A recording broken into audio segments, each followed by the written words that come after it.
सभी प्यारे मित्रों, आप सभी का स्वागत है फिर से आपके अपने यूट्यूब चैनल सफलता की पाठशाला में। हम लोग आज फिर से आ चुके हैं एक बहुत ही इम्पोर्टेंट टॉपिक के साथ, जिसमें आप लोग स्क्रीन पे देख रहे होंगे राष्ट्रीय उद्यान। भारत में जितने राष्ट्रीय उद्यान हैं, यानी भारत में वर्तमान में 110 राष्ट्रीय उद्यान हैं, सभी के बारे में हम लोग चर्चा करेंगे। इस क्लास में हम पढ़ेंगे कि कौन सा राष्ट्रीय उद्यान किस राज्य में है और कौन सा राष्ट्रीय उद्यान किस जंतु या जानवर के लिए प्रसिद्ध है और राष्ट्रीय उद्यान से आप क्या समझते हैं। तो हम लोग सभी के बारे में विस्तार चर्चा करेंगे। तो चलिए आज का क्लास हम स्टार्ट करते हैं। इससे अगर पहले अगर आप चैनल पर नए हैं तो सब्सक्राइब कर लीजिए, अपने दोस्तों के साथ शेयर कर दीजिए।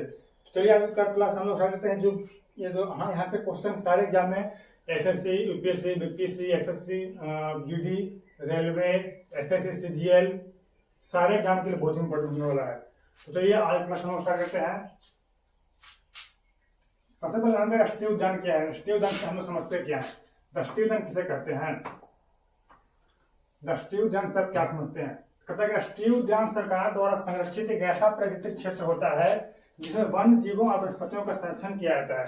इन क्षेत्रों में मानवीय गतिविधियों जैसे खेती, शिकार, मवेशी चराना और जंगलों की कटाई पर पूरी तरह से कानूनी प्रतिबंध होता है। तो कहता है कि राष्ट्रीय उद्यान सरकार द्वारा संरक्षित एक ऐसा क्षेत्र होता है जहाँ पे वहाँ के प्राकृतिक वनस्पतियों को और जीव जंतुओं को संरक्षित किया जाता है। और इस क्षेत्र में बहुत सारे प्रकार के काम जैसे खेती, शिकार या मवेशी चराना, सारे काम प्रतिबंधित होता है।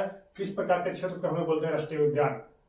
तो राष्ट्रीय उद्यान भारत में अभी तक वर्तमान में कुल 110 राष्ट्रीय उद्यान है, जो देश के कुल भौगोलिक क्षेत्रफल का लगभग 1.35% एंड 1.35% क्षेत्र घेरे हुए है। यानी भारत में कुल राष्ट्रीय उद्यान, भारत में कुल राष्ट्रीय उद्यानों की संख्या 110 है, जिसका हम लोग आज 2 पार्ट में पढ़ेंगे। आज हम लोग का पहला पार्ट है जिसमें हम लोग आज आधा पढ़ेंगे और अगले पार्ट में उस सारे राष्ट्रीय उद्यान के बारे में चर्चा करेंगे। तो चलिए आज हम लोग सबसे पहले स्टार्ट करते हैं कि सबसे पहले हम उत्तर से ऊपर से स्टार्ट करते हैं। यानी उत्तर से, उत्तर में सबसे ऊपर कौन सा राज्य है, तो एक राज्य पड़ता है लद्दाख। उसके बारे में चर्चा करने से पहले हम लोग राष्ट्रीय उद्यान से संबंधित कुछ महत्वपूर्ण बात है उसके बारे में समझ लेते हैं। तो बहुत इंपॉर्टेंट है, पहला राष्ट्रीय उद्यान, भारत का पहला राष्ट्रीय उद्यान कौन था। तो भारत का पहला राष्ट्रीय उद्यान जिसका स्थापना 1936 ईस्वी में किया गया था, उसका नाम था हैली नेशनल पार्क। देख सकते हैं हैली नेशनल पार्क भारत का पहला राष्ट्रीय उद्यान है, जिसे अब किस नाम से, अब जिम कार्बेट राष्ट्रीय उद्यान जो उत्तराखंड में अवस्थित है उसी नाम से जाना जाता है। तो सबसे पहला राष्ट्रीय उद्यान कौन है, तो हैली नेशनल पार्क, जिसकी स्थापना कब हुई थी, तो 1936 ईस्वी में, जिसे अब किस नाम से जाना जाता है, तो जिम कार्बेट राष्ट्रीय उद्यान के नाम से जाना जाता है। उसके बाद दूसरा इंपॉर्टेंट है सबसे बड़ा राष्ट्रीय उद्यान क्यों है, तो हम जानते हैं कि लद्दाख में भारत का सबसे बड़ा राष्ट्रीय उद्यान जिसे हम लोग हेमिस राष्ट्रीय उद्यान, हेमिस नेशनल पार्क के नाम से जानते हैं, वो भारत का सबसे बड़ा राष्ट्रीय उद्यान जो लगभग 4400 वर्ग किलोमीटर में फैला हुआ है। और जो हेमिस नेशनल पार्क है वो भारत की सबसे ऊंचाई पर स्थित राष्ट्रीय उद्यान भी है। तो था भारत का सबसे बड़ा राष्ट्रीय उद्यान। अब चलते हैं तीसरा पॉइंट में, भारत का सबसे छोटा राष्ट्रीय उद्यान कौन सा है। तो भारत का छोटा राष्ट्रीय उद्यान जो अंडमान एंड निकोबार जो द्वीप आइसलैंड है, वहां पे साउथ बटन नाम का एक पड़ता है राष्ट्रीय उद्यान, वो भारत का सबसे छोटा राष्ट्रीय उद्यान है। उसके बाद कहता है पहला तैरता हुआ राष्ट्रीय उद्यान कौन सा है, तो भारत का सबसे पहला तैरता हुआ राष्ट्रीय उद्यान है मणिपुर। मणिपुर राज्य में पड़ता है केबुल लामजाओ। बहुत इंपॉर्टेंट क्वेश्चन है कि भारत का पहला तैरता हुआ राष्ट्रीय उद्यान क्या है, तो पानी में तैरता हुआ राष्ट्रीय उद्यान जिसका हम बोलते हैं केबुल लामजाओ, कहाँ में है, तो मणिपुर में अवस्थित है। तो दुनिया जो है दुनिया का एकमात्र तैरता हुआ यानी फ्लोटिंग नेशनल पार्क के नाम से जाना जाता है। तो ये था राष्ट्रीय उद्यान से संबंधित कुछ महत्वपूर्ण तथ्य। इसमें हमने जाना कि पहला राष्ट्रीय उद्यान कौन है, तो हैली नेशनल पार्क, जिसका स्थापना कब हुआ था, तो 1936 ईस्वी में हुआ था, जिसे आपकी जाता है तो जिम कार्बेट राष्ट्रीय उद्यान कहा जाता है। दूसरा है भारत के सबसे ऊंचाई पर स्थित कौन सा है, तो हेमिस नेशनल पार्क है। उसी के साथ साथ भारत का सबसे बड़ा भी वही है जो लद्दाख में अवस्थित है। उसके बाद तीसरा भारत का सबसे छोटा राष्ट्रीय उद्यान कौन है, तो अंडमान एंड निकोबार द्वीप समूह एक राष्ट्रीय उद्यान पड़ता है साउथ बटन, वो भारत का सबसे छोटा राष्ट्रीय उद्यान है। उसके बाद चौथा जो है भारत का सबसे पहला तैरता हुआ दुनिया का एकमात्र तैरता राष्ट्रीय उद्यान कौन है, तो केबुल लामजाओ जो मणिपुर में पड़ता है। तो राष्ट्रीय उद्यान से संबंधित क्वेश्चन। और हम चलते हैं कौन सा राज्य में कौन सा राष्ट्रीय उद्यान अवस्थित है। तो हम लोग सबसे पहले ऊपर से उत्तर दिशा से स्टार्ट करते हैं। तो हम जानते हैं कि भारत के उत्तर दिशा में जो राज्य पड़ता है उसका नाम है लद्दाख। तो लद्दाख के बारे में हम जानते हैं लद्दाख में कौन सा है। तो लद्दाख में मात्र एक ही राष्ट्रीय उद्यान जिसका नाम क्या है, तो हेमिस नेशनल पार्क, जिसके बारे में हम जाना। और हेमिस नेशनल पार्क है वो भारत का सबसे बड़ा राष्ट्रीय उद्यान है, भारत का सबसे बड़ा राष्ट्रीय उद्यान है। यह पार्क क्या है, तो यह पार्क हिम तेंदुआ, जिसे हम लोग स्नो लियोपार्ड के नाम से जानते हैं। यह जो पार्क है स्नो लियोपार्ड यानी हिम तेंदुआ के लिए प्रसिद्ध है। यहाँ पे सबसे ज्यादा मात्रा में हिम तेंदुआ पाया जाता है। इसे snow leopard capital of India के नाम से जाना जाता है, इसलिए हेमिस नेशनल पार्क को snow leopard capital of India के नाम से हम लोग क्या कहते हैं जानते हैं। यह लगभग 4400 वर्ग किलोमीटर का विशाल क्षेत्र फैला हुआ है, जो 3000 से 6000 मीटर की ऊंचाई पर स्थित एक हाई एल्टीट्यूड यानी ऊंच ऊंचाई वाला पार्क है, जो भारत का सबसे ऊंचा नेशनल पार्क भी है। तो कौन है, तो हेमिस नेशनल पार्क।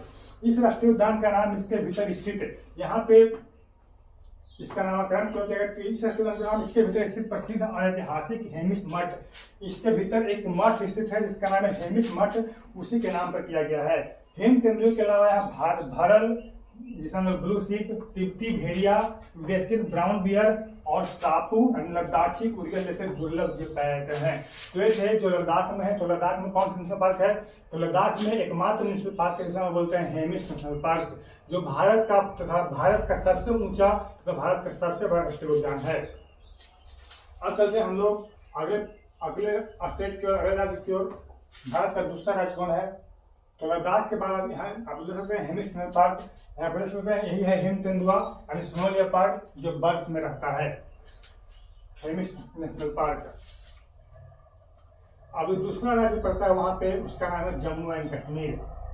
तो जम्मू एंड कश्मीर में कितने राष्ट्रीय उद्यान, तो भारत में जम्मू एंड कश्मीर में कुल 3 राष्ट्रीय उद्यान है। क्या कहता है कि जम्मू और कश्मीर में जो क्या है, भारत का एक केंद्र शासित प्रदेश है यानी इंडियन टेरिटरी है, जिसमें कुल 4 आधिकारिक राष्ट्रीय उद्यान है। यहाँ कितने राष्ट्रीय उद्यान है, तो 4। तो ध्यान क्वेश्चन आ सकता है कि जम्मू कश्मीर में कुल कितने राष्ट्रीय उद्यान है, तो 4 राष्ट्रीय उद्यान है। कौन कौन है, तो पहला है दाची गांव राष्ट्रीय उद्यान, बहुत इंपॉर्टेंट है। पहला क्या है, तो दाची गांव राष्ट्रीय उद्यान। दाची गांव राष्ट्रीय उद्यान कहाँ पे है, तो श्रीनगर जिला में जबरवान पर्वत श्रृंखला, श्रीनगर जिला में एक पर्वत श्रृंखला पड़ता है जिसका नाम है जबरवान, वहीं पे अवस्थित है दाची गांव नेशनल पार्क। इसका मुख्य विशेषता क्या है, तो दुनिया का एकमात्र ऐसा प्राकृतिक आवास है जहां गंभीर रूप से लुप्त प्राय यानी बहुत ही लुप्त प्राय हो चुका है यानी अब नहीं मिलता है, जिसका नाम है हंगुल। हंगुल यानी क्रिटिकल इंडेंजर्ड कश्मीरी स्टैग या रेड डियर, जिसे रेड डियर के नाम से जाना जाता है, यहीं पे पाया जाता है। तो बहुत इंपॉर्टेंट क्वेश्चन जिसका हम अगली तस्वीर में देखेंगे हंगुल कैसा होता है। तो आप देख सकते हैं कि देख सकते हैं हंगुल, जिसे हम लोग रेड डियर के नाम जानते हैं। ये क्या है, तो हंगुल है। तो हंगुल कहाँ पाया जाता है, रेड डियर कहाँ पाया जाता है, तो दाची गांव राष्ट्रीय उद्यान में रेड डियर पाया जाता है। उसके बाद कहता है कि इस यहाँ आज क्या पाया जाता है, आया क्या है, तो हंगुल जम्मू कश्मीर का राजकीय पशु भी है और यहाँ दाची गांव राष्ट्रीय उद्यान में हिमालयन ब्लैक बियर और कस्तूरी मृग जिसे मस्क डियर के नाम जानते हैं वो भी यहाँ पे मिलता है। और दूसरा राष्ट्रीय उद्यान है जिसका नाम है किश्तवाड़ राष्ट्रीय उद्यान। तो किश्तवाड़ राष्ट्रीय उद्यान कहाँ पे है, तो जम्मू कश्मीर में। जम्मू कश्मीर के में है, तो जम्मू कश्मीर के किश्तवाड़ जिला में, जम्मू कश्मीर जिला पड़ता है जिसका नाम है किश्तवाड़। किश्तवाड़ जिला में स्थित एक ऊंच ऊंचाई मतलब हाई एल्टीट्यूड वाला पार्क है, जिसकी मुख्य विशेषता यह है कि यह राष्ट्रीय उद्यान मुख्य रूप से हिम तेंदुआ, जिसे हम लोग स्नो लियोपार्ड के नाम से जानते हैं, उसके लिए तबकी हिमालयन तहर, कस्तूरी मृग और जंगली सुअरों के संरक्षण के लिए प्रसिद्ध है। यहाँ मारवाह नदी इसके किनारे से होकर बहती है।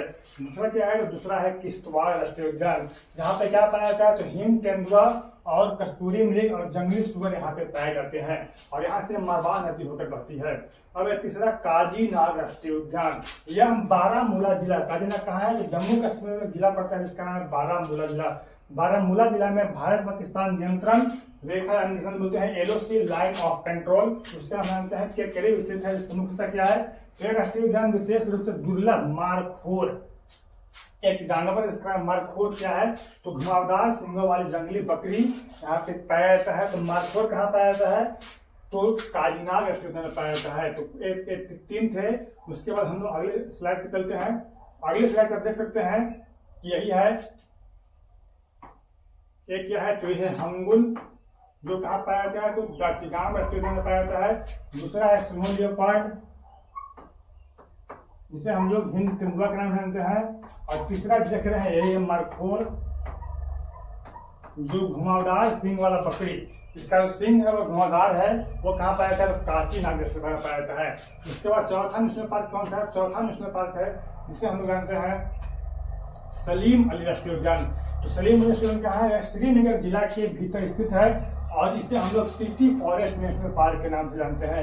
इसकी मुख्य विशेषता क्या है? तो इस पार्क का नाम भारत के प्रसिद्ध पक्षी विज्ञानी, यानी भारत में बहुत ही प्रसिद्ध पक्षी विज्ञानी जिनका नाम सलीम अली, उन्हीं के नाम पर राष्ट्रीय उद्यान का नामकरण किया गया है।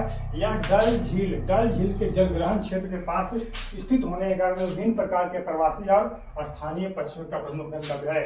यानी जम्मू कश्मीर में कितना राष्ट्रीय उद्यान है? तो 4 है। पहला है दाचीगाम, दूसरा है किश्तवाड़, तीसरा है कांचीनाग और चौथा है सलीम अली राष्ट्रीय उद्यान। तो एक है जम्मू कश्मीर राष्ट्रीय उद्यान। अब चलते हम लोग अगले स्लाइड पे अगले राज्य के राष्ट्रीय उद्यान के बारे में। तो अगला हिमाचल प्रदेश, जिसे हम लोग ठंडा प्रदेश के नाम से जानते हैं। तो हिमाचल प्रदेश में कौन कौन से राष्ट्रीय उद्यान है, किस लिए प्रसिद्ध, इसके बारे में हम चर्चा करते हैं, इंपोर्टेंट के बारे में। तो कहता है कि हिमाचल प्रदेश में कुल 5 प्रमुख राष्ट्रीय उद्यान है। कितने राष्ट्रीय उद्यान है? तो हिमाचल प्रदेश में 5 प्रमुख राष्ट्रीय उद्यान है। पहला है ग्रेट हिमालयन नेशनल पार्क, दूसरा है पीन वैली नेशनल पार्क, यहाँ पर 4 है, 4 राष्ट्रीय उद्यान है। तीसरा है इंदर किला नेशनल पार्क और चौथा है 5 ही है, चौथा है खीर गंगा नेशनल पार्क और 5वां है सिंबल बारा नेशनल पार्क। यानी हिमाचल प्रदेश में कुल कितने नेशनल पार्क हैं? तो हिमाचल प्रदेश में 5 नेशनल पार्क हैं। कौन कौन है? तो पहला है ग्रेट हिमालयन नेशनल पार्क, दूसरा है पीन वैली नेशनल पार्क, तीसरा है इंदर किला नेशनल पार्क और चौथा है खीर गंगा नेशनल पार्क और 5वां है सिंबल बारा नेशनल पार्क। इससे इंपॉर्टेंट क्या आने वाला है? तो इससे इंपॉर्टेंट यहाँ पर आने वाला है ग्रेट हिमालयन राष्ट्रीय उद्यान। तो ग्रेट हिमालयन राष्ट्रीय उद्यान क्यों इंपॉर्टेंट है? क्योंकि ग्रेट हिमालयन राष्ट्रीय उद्यान को 2014 में विश्व धरोहर स्थल यानी वर्ल्ड हेरिटेज साइट के रूप में शामिल किया गया है, जो कहाँ पे स्थित है? जो कुल्लू जिला में स्थित है, जिसमें कुल्लू मनाली के नाम जानते हैं। और हिमाचल प्रदेश का राजकीय पशु क्या है? तो हिम तेंदुआ, जिसका मुख्य निवास स्थान पीन वैली राष्ट्रीय उद्यान है। हिमाचल प्रदेश में कितने राष्ट्रीय उद्यान है? तो 5 राष्ट्रीय उद्यान है। कौन कौन? तो पहला है ग्रेट हिमालयन नेशनल पार्क, जिसे 2014 में वर्ल्ड हेरिटेज साइट में शामिल किया गया है, दूसरा है पीन वैली नेशनल पार्क और तीसरा है इंदर केला नेशनल पार्क और चौथा है खीर गंगा नेशनल पार्क और 5वां है सिंबल बारा नेशनल पार्क। तो ये था हिमाचल प्रदेश से संबंधित प्रमुख प्रश्न। हिमाचल प्रदेश में कौन कौन से उद्यान है। अब चलते हम लोग अगले स्लाइड की ओर। अगला है उत्तराखंड। उत्तराखंड में जो बहुत इंपॉर्टेंट है, क्योंकि उत्तराखंड में मुख्य रूप से 6 राष्ट्रीय उद्यान है। उत्तराखंड में कितने हैं? तो उत्तराखंड में 6 प्रमुख राष्ट्रीय उद्यान है। भारत का सबसे पहला राष्ट्रीय उद्यान भी इसी राज्य में स्थापित किया गया था। जैसा कि आपको बताया था कि उत्तराखंड में 6 राष्ट्रीय उद्यान है, जिसमें सबसे पहला भारत राष्ट्रीय उद्यान, जिसकी स्थापना 1936 ईस्वी में की गई थी। इसका नाम था जिम कॉर्बेट राष्ट्रीय उद्यान, जिसे हम लोग पहले हैली नेशनल पार्क के नाम जानते थे, वो सबसे पहला यही है। पहला है जिम कॉर्बेट राष्ट्रीय उद्यान, दूसरा है फूलों की घाटी राष्ट्रीय उद्यान, तीसरा है नंदा देवी राष्ट्रीय उद्यान, चौथा है राजाजी नेशनल पार्क, बहुत इंपॉर्टेंट है VVI। राजाजी नेशनल पार्क कहाँ है? तो राजाजी नेशनल पार्क उत्तराखंड में स्थित है। 5वां है गंगोत्री राष्ट्रीय उद्यान और छठा है गोविंद राष्ट्रीय उद्यान। उत्तराखंड में कितने राष्ट्रीय उद्यान है? तो उत्तराखंड में 6 राष्ट्रीय उद्यान है। सारे के बारे में चर्चा किया और हम जानते हैं कि यहाँ से क्या इंपॉर्टेंट आने वाला है। यहाँ से इंपॉर्टेंट आने वाला है जिम कॉर्बेट राष्ट्रीय उद्यान के बारे में। जिम कॉर्बेट राष्ट्रीय उद्यान के बारे में इंपॉर्टेंट क्या है? तो इसकी स्थापना 1936 ईस्वी में की गई थी। यह भारत का सबसे पहला राष्ट्रीय उद्यान है। यह नैनीताल और पौड़ी गढ़वाल जिला में फैला है। कहाँ पे है? तो नैनीताल और पौड़ी गढ़वाल जिला पड़ता है, वहीं पे फैला हुआ है। और इससे पहले हम लोग हैली नेशनल पार्क के नाम से जानते थे। आजादी के बाद इसका नाम राम गंगा नेशनल पार्क, बहुत इंपॉर्टेंट है। सबसे पहला नाम क्या था? तो हैली नेशनल पार्क, जबकि आजादी के बाद राम गंगा नेशनल पार्क। और उसके बाद 1956 में महान संरक्षणवादी जिम कॉर्बेट, एक बहुत ही महान संरक्षणवादी थे, पर्यावरणविद थे, जिनका नाम था जिम कॉर्बेट, उन्हीं के सम्मान में उनके नाम से किया गया। और वर्ष 1973 में भारत का पहला प्रोजेक्ट टाइगर यानी 1973 ईस्वी में इसी पार्क से शुरू किया गया था। इस उद्यान के बीच से राम गंगा नदी बहती है।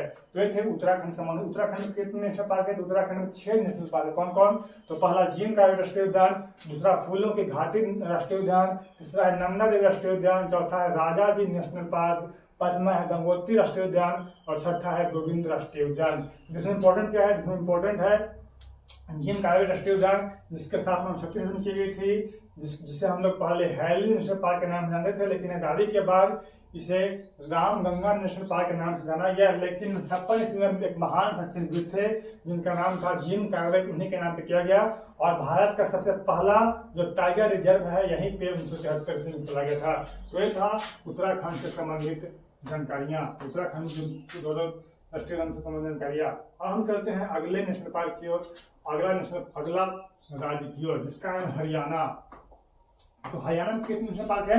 तो हरियाणा में वर्तमान में केवल 2 ही। हरियाणा में कितने हैं? तो हरियाणा में केवल 2 राष्ट्रीय उद्यान है, जिनमें पहला है सुल्तानपुर राष्ट्रीय उद्यान और दूसरा है कालेश्वर राष्ट्रीय उद्यान। और जो हरियाणा है मुख्य रूप से अपने कृषि मैदानों के लिए जाना जाता है। हरियाणा में क्या है? तो हरियाणा में कृषि मैदान बहुत ज्यादा है। हरियाणा में कितने नेशनल पार्क है? तो हरियाणा में 2 नेशनल पार्क है। पहला है सुल्तानपुर राष्ट्रीय उद्यान और दूसरा है कालेश्वर राष्ट्रीय उद्यान। हम जानते हैं नोट में सुल्तानपुर के बारे में क्या इंपॉर्टेंट हो रहा है। तो सुल्तानपुर राष्ट्रीय उद्यान कहाँ पे है? तो हरियाणा में जिला पड़ता है जिसका नाम है गुरुग्राम जिला, वहीं पे बसा सुल्तानपुर राष्ट्रीय उद्यान। इसके मुख्य हिस्सा क्या है? तो यह पक्षी प्रेमियों बर्ड वैचर्स के लिए एक स्वर्ग है। यहाँ सर्दियों के मौसम में साइबेरिया, यूरोप और मध्य एशिया से सैकड़ों प्रजातियों के प्रवासी पक्षी यहाँ पे आते हैं, जिनमें साइबेरियन क्रेन प्रमुख है। क्या कहता है? तो यहाँ पे जो हरियाणा में सुल्तानपुर राष्ट्रीय उद्यान है वहां पे यूरोप से, साइबेरिया से बहुत सारे प्रवासी पक्षी, जिसमें प्रमुख कौन है? तो साइबेरियन क्रेन है, वहां पे आता है। इसलिए वहां पे लोग वैसे पक्षी को देखने आते हैं जो पक्षी प्रेमी होते हैं। वर्ष 1991 में इस राष्ट्रीय उद्यान का दर्जा मिला। हाल ही में 2021 में, वर्ष 1991 ईस्वी में इस राष्ट्रीय उद्यान को सुल्तानपुर पहले बर्ड सेंचुरी था, मतलब पक्षी अभयारण्य था, लेकिन 1991 ईस्वी में इसे राष्ट्रीय उद्यान का दर्जा दिया गया। जबकि 2021 ईस्वी में इसे भारत की वर्ल्ड हेरिटेज 2021 ईस्वी में इसे भारत की रामसर साइट, हम लोग पिछले का पढ़ा था रामसर कन्वेंशन के बारे में। वहां पे जो ईरान में रामसर पड़ता है, वहां पे आर्द्र भूमि की जिस संरक्षण होता है उससे संबंधित क्षेत्रों का है। तो इसे 2021 में भारत की रामसर साइट सूची में शामिल किया गया है। तो ये था सुल्तानपुर राष्ट्रीय उद्यान से संबंधित प्रमुख बातें। हरियाणा में कितना राष्ट्रीय उद्यान? हरियाणा में 2 राष्ट्रीय उद्यान है। अब चलते हैं हम लोग अगले राष्ट्रीय उद्यान की ओर, अगले राज्य की ओर। अगला राज्य है राजस्थान, जिसे हम लोग रेगिस्तान यहाँ पे बहुत ज्यादा पाया जाता है। यहीं पे थार मरुस्थल भी है। तो राजस्थान में कौन सा राष्ट्रीय उद्यान है? तो कहता है कि राजस्थान में मुख्य रूप से 3 राष्ट्रीय उद्यान है। तो 3 कौन कौन है? 3 कौन? पहला है 3 राष्ट्रीय उद्यान मुख्य रूप से है, लेकिन यहाँ पे और आम बोलचाल की भाषा में और 2 राष्ट्रीय उद्यान और हैं, इसलिए कुल 5 राष्ट्रीय उद्यान है। जिसमें कौन कौन है? पहला है रणथंभौर राष्ट्रीय उद्यान, दूसरा है केवला देव राष्ट्रीय उद्यान, तीसरा है मुकुंदरा हिल्स राष्ट्रीय उद्यान, चौथा है मरुस्थलीय राष्ट्रीय उद्यान, पांचवा है सरिस्का टाइगर रिजर्व। जिसमें इंपॉर्टेंट कौन कौन है? तो पहला है रणथंभौर। रणथंभौर कहाँ पे है? तो राजस्थान, रणथंभौर और राजस्थान। तो रणथंभौर राजस्थान कहाँ पे है? तो राष्ट्रीय उद्यान कहाँ पे है? तो राजस्थान में है। दूसरा है केवला देव घाना राष्ट्रीय उद्यान। तो केवला देव घाना राष्ट्रीय उद्यान कहाँ पे है? तो राजस्थान में है। तीसरा है मुकुंदरा हिल्स राष्ट्रीय उद्यान। चौथा है मरुस्थलीय राष्ट्रीय उद्यान, डेजर्ट नेशनल पार्क के नाम से जानते हैं। और पांचवा है सरिस्का टाइगर रिजर्व, जिसे हम सरिस्का टाइगर उद्यान के नाम से जानते हैं। तो यहाँ से क्या इंपॉर्टेंट होने वाला है? तो यहाँ से जो इंपॉर्टेंट होने वाला है हम जानते हैं कि केवला देव घाना यहाँ पे इंपॉर्टेंट होने वाला है। केवला देव घाना राष्ट्रीय उद्यान, इसका स्थान है भरतपुर में। राजस्थान में जिला पड़ता है इसका भरतपुर जिला में है।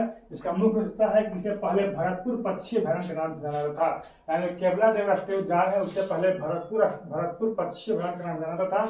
लेकिन यह यूनेस्को के विश्व धरोहर स्थल और भारत के प्रमुख रामसर आर्द्र भूमि है। इसे विशेष तथ्य क्या है? तो सर्दियों के मौसम में हजारों मील दूर साइबेरिया और मध्य एशिया से दुर्लभ साइबेरियन क्रेन यहाँ पे आते हैं। यानी यहाँ पे भी क्या आते हैं? सुल्तानपुर की तरह ही यहाँ पे भी मध्य एशिया और साइबेरिया से बहुत ही दुर्लभ प्रजाति की जो पक्षी, इसका नाम है साइबेरियन क्रेन, यहाँ पे सर्दियों के मौसम में आते हैं। इसलिए ये क्या है? तो केवला देव घाना राष्ट्रीय उद्यान क्या है? इंपॉर्टेंट है। इससे हम लोग पहले किस नाम लेते हैं? भरतपुर पक्षी उद्यान का नाम लेते हैं। और राजस्थान में कितने राष्ट्रीय उद्यान? तो राजस्थान में आधिकारिक रूप से 3 है, लेकिन कुल कितने हैं? तो कुल है 5। अब चलते हैं हम लोग अगले नेशनल पार्क की ओर, जिसका नाम है गुजरात। यानी गुजरात में कौन कौन से राष्ट्रीय उद्यान है? तो गुजरात में कुल 4 आधिकारिक राष्ट्रीय उद्यान है। कितने हैं? 4 में कौन कौन है? पहला है गिर राष्ट्रीय उद्यान, जो एशियाई शेरों के लिए जाना जाता है। दूसरा है मरीन राष्ट्रीय उद्यान, जिसे हम लोग समुद्री राष्ट्रीय उद्यान का नाम जानते हैं।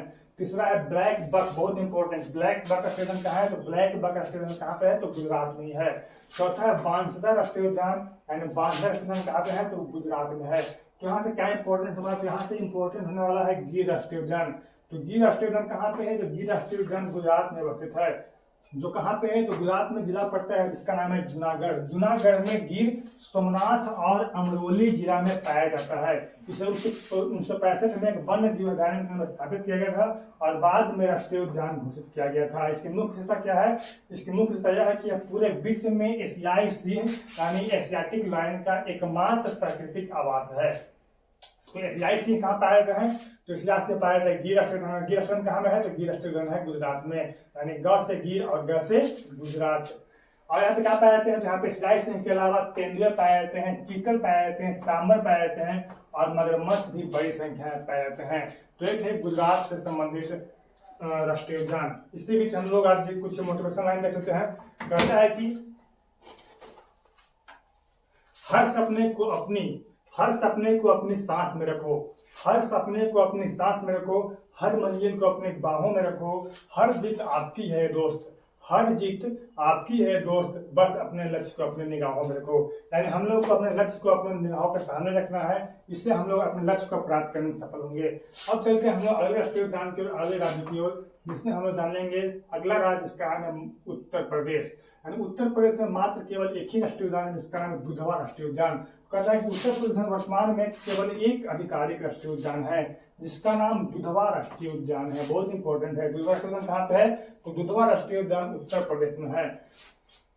तो कहाँ पे है, यह भारत नेपाल सीमा पर स्थित एक जिला पड़ता है जिसका नाम है लखीमपुर खीरी। लखीमपुर खीरी जिला में फैला हुआ है और इसकी स्थापना वर्ष 1958 ईस्वी में एक वन्य जीव अभयारण्य के रूप में स्थापित किया गया था और वर्ष 1977 ईस्वी में इस राष्ट्रीय उद्यान का दर्जा दे दिया गया। यहाँ पे क्या है, यहाँ पे 12 सिंगा पाया जाता है। यह उद्यान दुनिया भर में दलदली हिरन, यहाँ पे दलदली हिरन मतलब स्वैम्प डियर, जिसे हम लोग 12 सिंगा के नाम से जानते हैं, यहाँ पे सबसे ज्यादा प्रसिद्ध है। और उत्तर प्रदेश का राष्ट्रीय पशु क्या है, तो 12 सिंगाई है। तो उत्तर प्रदेश का इंपॉर्टेंट होने वाला है। उत्तर प्रदेश में पहला एक ही राष्ट्रीय उद्यान, इसका नाम है दुधवा राष्ट्रीय उद्यान, जहाँ पे क्या जो कहाँ पे है, तो उत्तर प्रदेश के लखीमपुर खीरी जिला में अवस्थित है। यहाँ मुख्य विशेषता क्या है, तो यहाँ पे 12 सिंघा, जिसे दलदली हिरन के नाम से जाना जाता है, यहीं पे पाया जाता है। और दलदली हिरन यानी 12 सिंघा ही उत्तर प्रदेश का राष्ट्रीय पशु भी है। तो ये था उत्तर प्रदेश से संबंधित राष्ट्रीय उद्यान। अब चलते हम लोग अगले राज्य की ओर, उसका है मध्य प्रदेश। बहुत इंपॉर्टेंट होने वाला है क्योंकि मध्य प्रदेश में भारत का सबसे ज्यादा राष्ट्रीय उद्यान, यानी कुल 12 राष्ट्रीय उद्यान मध्य प्रदेश में पाए गए हैं। कौन कौन से हैं, भारत में सबसे अधिक राष्ट्रीय उद्यान और बाघ टाइगर रिजर्व इसी राज्य में पाया जाता है, इसलिए इसे हम लोग भारत का टाइगर स्टेट कहते हैं।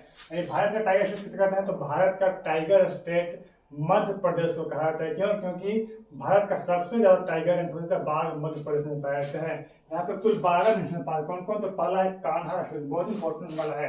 कान्हा राष्ट्रीय उद्यान कहाँ पे है, तो कान्हा राष्ट्रीय उद्यान है मध्य प्रदेश में। दूसरा है बांधवगढ़ राष्ट्रीय उद्यान, तीसरा है पेंच, बहुत इंपॉर्टेंट है, तीसरा पेंच, चौथा पन्ना राष्ट्रीय उद्यान, पांचवा सतपुड़ा राष्ट्रीय उद्यान, छठा कूनो राष्ट्रीय उद्यान, बहुत इंपॉर्टेंट है, सातवां माधव राष्ट्रीय उद्यान, आठवां संजय राष्ट्रीय उद्यान, नौवां वन विहार राष्ट्रीय उद्यान, 10वां है जीवाश्म राष्ट्रीय उद्यान, 11वां है डायनासोर जीवाश्म राष्ट्रीय उद्यान और 12वां है ओंकारेश्वर राष्ट्रीय उद्यान। यानी मध्य प्रदेश में कुल कितने हैं, तो मध्य प्रदेश में केवल टोटल 12 राष्ट्रीय उद्यान। इंपॉर्टेंट कौन कौन है, इसमें इंपॉर्टेंट होने वाला है कान्हा राष्ट्रीय उद्यान, उसके बाद बांधवगढ़ राष्ट्रीय उद्यान, तीसरा पेंच, बहुत पूछा गया पेंच राष्ट्रीय उद्यान कहाँ पे है, तो पेंच राष्ट्रीय उद्यान मध्य प्रदेश में, पन्ना राष्ट्रीय उद्यान और उसके बाद कूनो राष्ट्रीय उद्यान, उसके बाद माधव राष्ट्रीय उद्यान, बहुत इंपॉर्टेंट होने वाला है। इसके बारे में हम जानते हैं क्या क्या इंपॉर्टेंट है।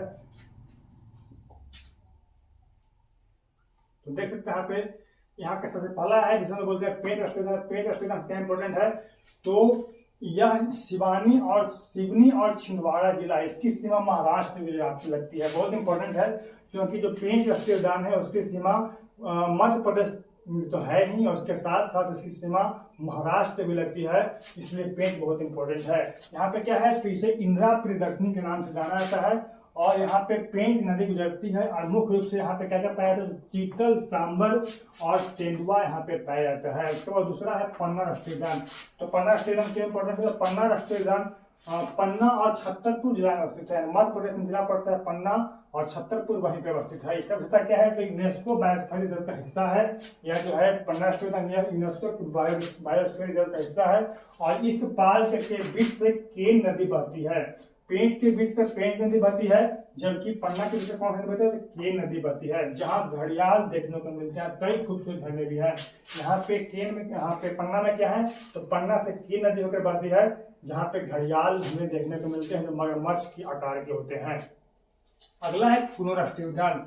कहता है कि यहाँ पे यह श्योपुर जिला, मतलब मध्य प्रदेश में जिला पड़ता है श्योपुर जिला, वहां पे यह राष्ट्रीय उद्यान है। इसका क्या है, तो यह पार्क वर्तमान में पूरे विश्व में चर्चा का विषय है और भारत सरकार के महत्वाकांक्षी प्रोजेक्ट के तहत बहुत इंपॉर्टेंट है। कुनो क्यों इंपॉर्टेंट है, तो कुनो इसलिए इंपॉर्टेंट है क्योंकि भारत सरकार के महत्वाकांक्षी योजना के तहत कहाँ से, तो नामीबिया और दक्षिण अफ्रीका से कितने बहुत सारे 8 चीता को लाए गए थे। चीता मतलब जिसे हम लोग बोलते हैं लियोपार्ड, 8 चीता को लाया गया था। लियोपार्ड ने चीता को लाया गया था और इसी कुनो नेशनल पार्क में छोड़ा गया था, जिससे भारत में चीतों की वापसी हुई है। तो इसलिए कुनो नेशनल पार्क बहुत इंपॉर्टेंट होने वाला है। यहाँ पे प्रधानमंत्री नरेंद्र मोदी जहाँ पे जाकर चीतों को छोड़े थे। तो ये थे आज के जो 110 राष्ट्रीय उद्यान है, उसमें आधे राष्ट्रीय उद्यान। हम लोग अगले के बारे में चर्चा करेंगे अगले क्लास में। तब तक के लिए